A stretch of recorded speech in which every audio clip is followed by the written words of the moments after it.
नमस्कार। चलिए class 12th chemistry के पहले चैप्टर द सॉलिड स्टेट यानी ठोस अवस्था की दुनिया में उतरते हैं।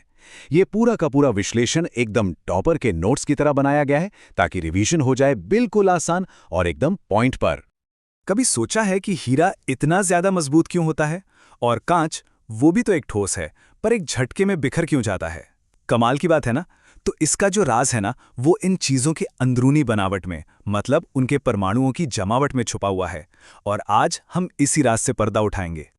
आज की हमारी ये जो यात्रा है वो इन 4 पड़ावों से होकर गुजरेगी।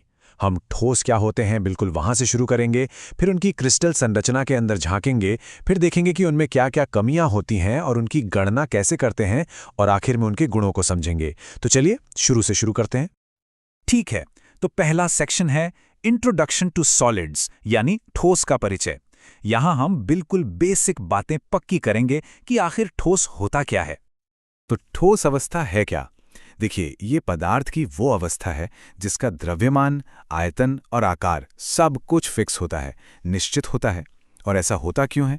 क्योंकि इसके जो कण होते हैं, मतलब परमाणु या अणु, वो बहुत ही मजबूत इंटरमॉलिक्यूलर फोर्स से एक दूसरे से चिपके रहते हैं और अपनी जगह पर ही कांपते रहते हैं, इधर उधर भागते नहीं। अब ये जो बात है ये बहुत ही दिलचस्प है। देखिए, ठोस 2 तरह के होते हैं, क्रिस्टलीय और अक्रिस्टलीय। क्रिस्टलीय ठोस में कणों की एक बहुत ही रेगुलर, एक लंबी दूरी तक चलने वाली परफेक्ट व्यवस्था होती है, जैसा कि हीरे में होता है। दूसरी तरफ अक्रिस्टलीय ठोस में कण बिल्कुल बेतरतीब, मतलब जैसे तैसे भरे होते हैं, जैसा कि कांच में होता है। बस यही वो वजह है जो हीरे को एक निश्चित गलनांक और जबरदस्त कठोरता देती है, जबकि कांच भंगुर हो जाता है। चलिए अब जरा और गहराई में उतरते हैं और देखते हैं कि ये सुंदर संरचना बनती कैसे है। अब हम क्रिस्टलीय ठोसों की अंदरूनी बनावट यानी उनकी क्रिस्टल संरचना को ठीक से समझेंगे। क्रिस्टल की जो पूरी 3D संरचना होती है ना, उसे हम कहते हैं क्रिस्टल जालक, जो एक तरह का ब्लूप्रिंट है। और इस पूरे ब्लूप्रिंट की वो सबसे छोटी इकाई जो बार बार दोहराई जाती है, उसे एकक कोशिका या यूनिट सेल कहते हैं। समझिए, ये उस एक ईंट की तरह है जिससे पूरी की पूरी इमारत बनी है। सबसे सिंपल, सबसे बुनियादी यूनिट सेल है आधे एकक कोशिका। इसमें क्या होता है? इसमें कण सिर्फ और सिर्फ घन के कोनों पर होते हैं। ये बिल्कुल बेसिक व्यवस्था है। लेकिन क्या होता है जब हम इस बेसिक ढांचे में कुछ और कण जोड़ देते हैं? तब हमें मिलती है बॉडी सेंटर्ड क्यूबिक या BCC संरचना। इसमें कोनों पर तो कण होते ही हैं, साथ में एक कण घन के बिल्कुल बीचों बीच उसकी बॉडी के सेंटर में भी होता है। ये जो बीच वाला कण है ना, ये संरचना को जबरदस्त मजबूती देता है।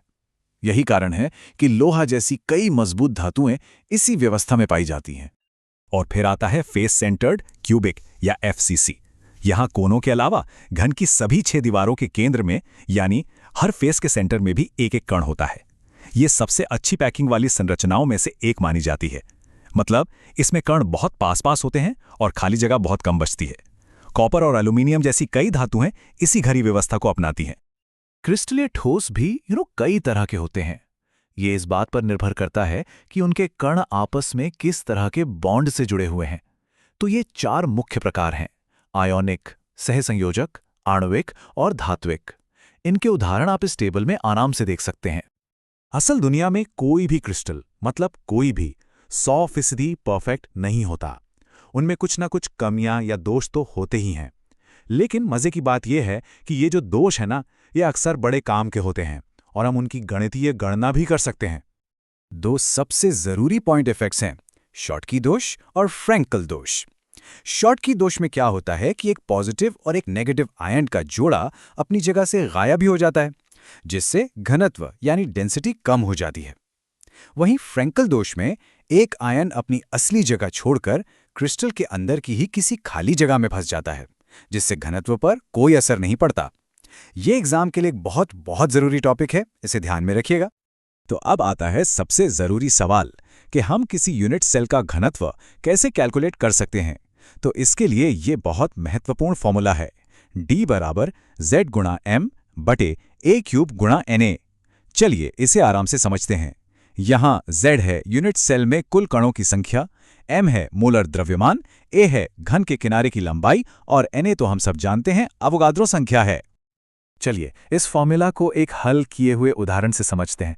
यहाँ हम देख सकते हैं कि कैसे सारी वैल्यूज़ को फॉर्मूला में रखा जाता है और फिर स्टेप बाय स्टेप कैलकुलेशन करके फाइनल जवाब निकाला जाता है। इस तरह के सवालों की प्रैक्टिस करना बहुत ही ज़रूरी है। अच्छा, तो अब तक हमने जो कुछ भी सीखा, ये संरचना, ये दोष, अब हम इस पूरी माइक्रोस्कोपिक दुनिया को उन बड़े गुणों से जोड़ेंगे जिन्हें हम अपनी रोजमर्रा की जिंदगी में देखते हैं। किसी भी ठोस के अंदरूनी बनावट ही ये तय करती है कि वो बिजली का अच्छा कंडक्टर होगा, इंसुलेटर होगा या फिर सेमीकंडक्टर। ये सब वैलेंस बैंड और कंडक्शन बैंड के बीच के एनर्जी गैप का खेल है। चालकों में ये गैप होता ही नहीं, जबकि कुचालकों में ये गैप बहुत ज़्यादा होता है, जिसे इलेक्ट्रॉन पार नहीं कर पाते। और ये कितनी शानदार बात है कि हम जानबूझकर अशुद्धियां, जो कि एक तरह का दोष ही है, मिलाकर सेमीकंडक्टर बना सकते हैं। इलेक्ट्रॉन रिच अशुद्धियों से बनते हैं एन टाइप और इलेक्ट्रॉन की कमी वाली अशुद्धियों से बनते हैं पी टाइप सेमीकंडक्टर। हमारे सारे इलेक्ट्रॉनिक्स की जान यही है। हमारे स्मार्टफोन या कंप्यूटर की हर एक चिप बिल्कुल इसी सिद्धांत पर काम करती है। और ठीक इसी तरह ठोस के अंदर इलेक्ट्रॉनों का व्यवहार ही उसके चुंबकीय गुणों को तय करता है, जैसे पैरामैग्नेटिज्म, डाईमैग्नेटिज्म और फेरोमैग्नेटिज्म। ये सब उनके अंदर मौजूद अनपेयर्ड इलेक्ट्रॉनों की वजह से होता है, और यही गुण तो हार्ड ड्राइव जैसी डेटा स्टोरेज डिवाइस को मुमकिन बनाता है। तो इस पूरे चैप्टर का जो निचोड़ है, जो सार है, वो इस एक लाइन में छिपा है। संरचना ही सब कुछ निर्धारित करती है। किसी ठोस का कोई भी बड़ा गुण, चाहे वो उसकी कठोरता हो, उसकी चालकता हो या उसका चुंबकत्व, वो सीधे सीधे उसकी छोटी सी परमाणविक व्यवस्था का ही नतीजा है। और ये हमें एक बहुत ही मज़ेदार सवाल पर लाकर छोड़ता है कि अगर हम इन छोटी छोटी संरचनाओं और दोषों को अपनी मर्जी से कंट्रोल करना सीख जाएं, तो हम भविष्य के लिए कैसे कैसे नए और अद्भुत पदार्थ डिज़ाइन कर सकते हैं। इसी सोच के साथ आज का ये विश्लेषण यहीं समाप्त होता है।